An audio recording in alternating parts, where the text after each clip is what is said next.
Right in here, you can see we have minor sell side. It's high probability, relative equal lows. Why? Because the lows to the right of that one are slightly higher. We have an old low of the day formed at AM session. So you have AM session lows during regular trading hours. So that's regular trading hours, AM session low, sell side. You don't have to be all this wordy, but for teaching purposes, I'm differentiating it so that way you know. I always give a textbook response to people when they ask me questions because I want you to know it the right way. I want you to learn it properly.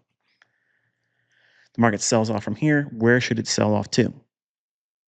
Sell side here, and then you want to see speed. If it can get below these lows, if it can speed up and start having elongated candlesticks to the downside, then you know it's likely to do what? Reach for that sell side there. So that's the reason why I teach partials. There's a lot of people out there say, don't take partials. You shouldn't do partials. Okay. Are you rich? Are you retired? Because if you're not, don't give advice. So these lows here are perfect partials, perfect candidates to take a partial if you're shorting up here.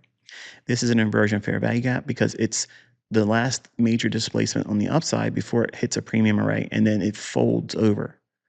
That right there is your model 2022, just on a very small time frame. And it's the first fair value gap after the rotation over. That right there. These are all things I've taught on this channel. It's not new teachings here. It's my old stuff being presented in a way where it helps you build a narrative, because that's what casting forth a vision is. Read Habakkuk chapter 2, verse 2 and 3. And it's very much applicable to what you do as a trader using any methodology. If it's a method that has value, those two verses, they're wonderful. And in fact, they were the inspiration for me to talk to you about this today.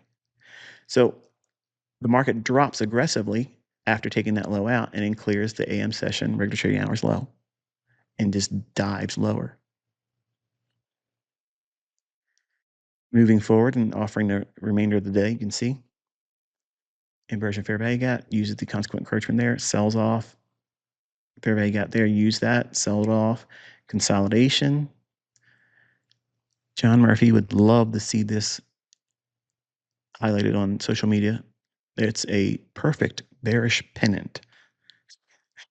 They occur sometimes, sometimes they're there. Breaks lower and then just fizzles out into the low going into the close of the day. Now, why did this run up here like that and then sell off? What makes that happen? And if you're looking at just simply 1 minute charts or 5-minute charts or 15-minute charts or 1 hour charts, you're not going to get what you need. You have to have a proper top-down analysis, and you have to at least consider the daily chart. If you aren't at least conferring with the daily chart in your trading, you are trading blind. I don't care if you're making money. I don't care if you're getting hot hands in the last few weeks or months or whatever. If you're not looking at a daily chart, eventually the inevitable is going to come, and it's going to come collect your head, and your account will be collateral damage. So how will we use that information? What are we looking for? Oh, here's the daily chart. And I just recently, in 2025, released another PD array. It's the suspension block. It's an inefficiency. Now, normally, folks would look at this candlestick's low to that candlestick's high and say that's an inefficiency. Well, yes, there's an inefficiency there, yes. But the real inefficiency is framed by the volume imbalance down here and that volume imbalance there. So this candlestick's open and that candlestick's close. That's what's being shown here. So this candle's what's being highlighted. It's the ICT suspension block. It's another form of buy-side imbalance, sell-side efficiency. It is not, underscore, not a quote-unquote liquidity void. Okay? A liquidity void is when there's no trading at all. That's an actual gap. There's no buying and selling in there. That's a liquidity void. There's been no liquidity offered at all. That's the only void that exists in price. So there's your suspension block, okay? Now, by having this information on your chart, let's go back down into that same chart. Wow. What you're saying, ICT, is the market went down, couldn't even get to the lower upper quadrant of it and consolidated. And then it retraced right back up towards the first resistance fair value gap. And it's the high of that suspension block on the daily chart. That's a premium array.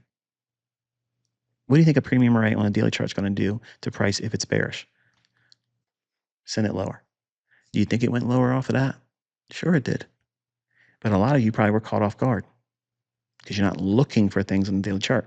You're looking at 1 minute charts and 15-second charts and 5-second charts, 1 second chart, little squiggly patterns, trying to come up with something, trying to invent something, instead of just simply using this stuff that's been handed to you for free. Cast forth a vision. Where is price at now? What is it permissible? Is it allowed to go to this high, to this inefficiency? Is it working in the upper half of a inefficiency above price while still being bearish? Is it respecting only the lower half of that? That's indicating bearishness. It's weak. It's going to send price lower. All these factors have to be weighed in the balance while you're doing it. So you can imagine how difficult this is going to be for you if you think you're just going to watch a video or two, get a PDF file from someone taking notes from my stuff and thinking, wow, I'm going to be able to do this and save myself a lot of time. You don't save time doing that. You increase the amount of time it's going to take for you to learn it. It sounds impossible, but that's exactly what happens. Just simply submit to the process. Go through it slowly. Take notes.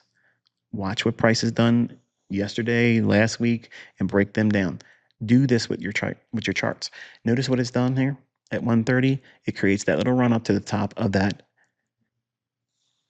daily suspension block.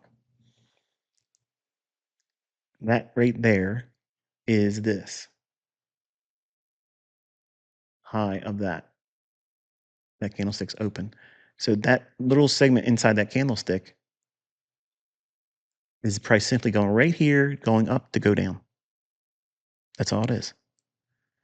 And when you anticipate when price is going to likely do these types of things and gravitate towards, well, let's go back up to the daily chart. Half of this range here, that's this blue line here.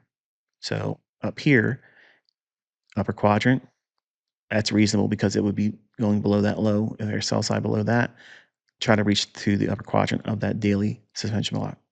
It hits it, and look what it does. It hits it and slices through it. So it means what? It's likely going to reach for half of that range that's down here. And it just fell short of it there. We have the new week opening gap presently today formed there. But that's a nice drop off. That right in here, I actually was working with my son Caleb and my brother-in-law. I only said his name. I don't want to say his name. I don't want to slip up and give out personal information about that. But I've been coaching them since the 20th of this month.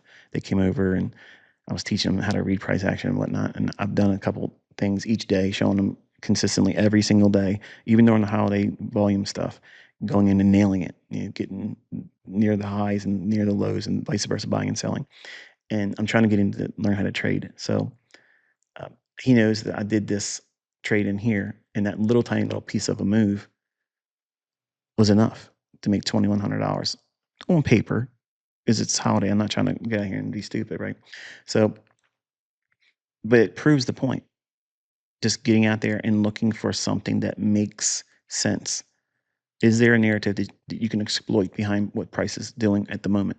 If you can't build a narrative as why price is doing what you think it should do to find a price run to profit off of, if you can't make that make sense in price action, chances are you're forcing a setup, you're gambling, and you're going to go on tilt. That means you're simply bored or you're being impatient and you're not following a model.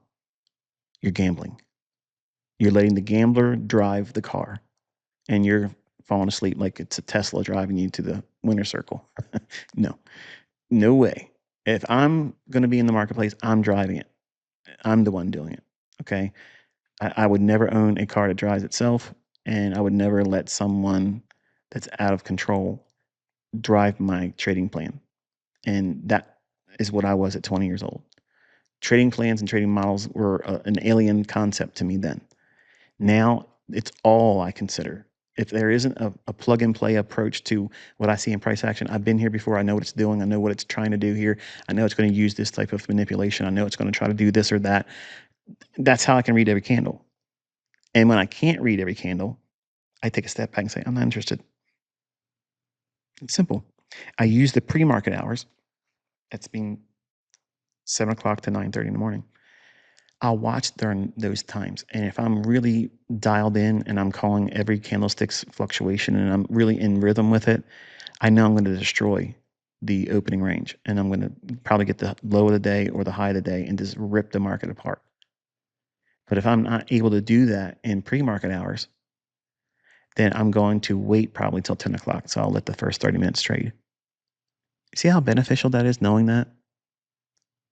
Now, if you're not someone that considers the marketplace before 9:30 and you're not considering what the market's done between 7 o'clock in the morning Eastern time to 9:30 open, that's a plethora of opportunities in and of itself there. But for setting the tone for what the market should and shouldn't do, how it should behave, how it should deliver after 9:30 opening bell, there's no better resource than determining what the pre-market's done. In this case, this market ran up straight up during pre-market session just to get to an old December 23rd displacement fair value gap after a turtle soup. So those things matter. And I don't want you to take my word for it. It's not cherry picking. If you go back and look at a lot of my old trades that were recorded and placed on X, I'm using these types of things sometimes. You're never going to be taught that in those little snippets in those videos, but that's sometimes the answer to your question. Why did I pick that fair value gap? Chances are it was probably one of these. The concept of first presentation is important. It's very important. And if you understand what you're looking for, there's logic behind it. Look how many seriously, I've watched over the course of this month that just passed in December.